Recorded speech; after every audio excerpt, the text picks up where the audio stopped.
Hello guys, good morning! Welcome to my YouTube channel. It's me again, Marilu Lubatong, proud Cebuan ng Tendera.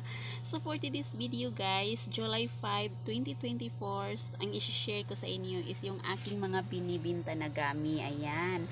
So i-share ko sa inyo kung magkano ang aking puhunan, magkano ang aking bintahan, at magkano ang aking profit dito sa aking munting tindahan at ano ang klaseng plastic na aking ginagamit. So share ko sa inyo yun. So please keep on watching guys.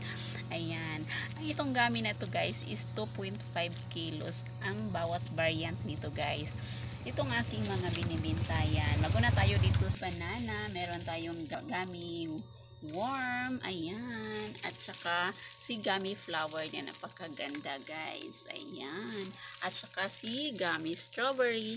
At saka si gummy orange. At saka si gummy letters. Ayan ang mga variant na gummies dito sa aking tindahan. At saka si gummy cola at si gummy egg. At saka meron pa akong gummy teeth na hindi na nakaripak at saka si gummy eye.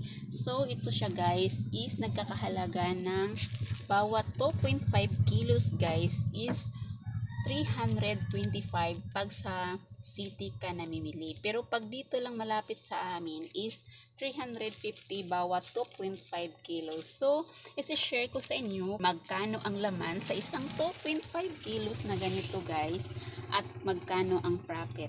So, ito guys is ang ginagamit ko pala na plastic is Calypso brand. Kasi guys, maganda siya gamitin yan. Very clear at kitang-kita ang mga design ng ating mga gamis.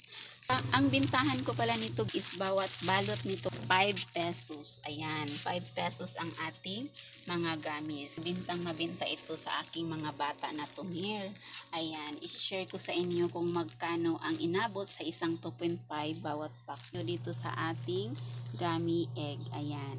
Ang ating gummy egg guys, ang laman na ito sa bawat isang 2.5 kilos is 586 guys. Ayan.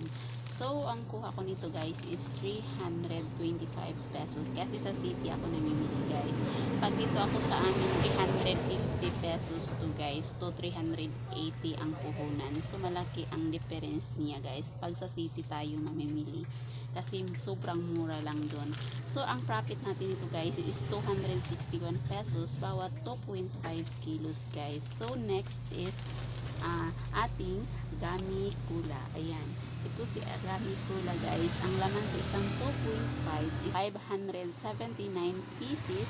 So, umabot siya ng 254 pesos ang ating profit sa isang 2.5 guys. Si gamit guys ay 588 ang 2.5 kilos. So, 263 ang tubo natin ito guys.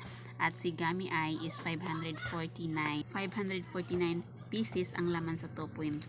So, pag ibibenta natin ng piso is 169 guys. 500 plus.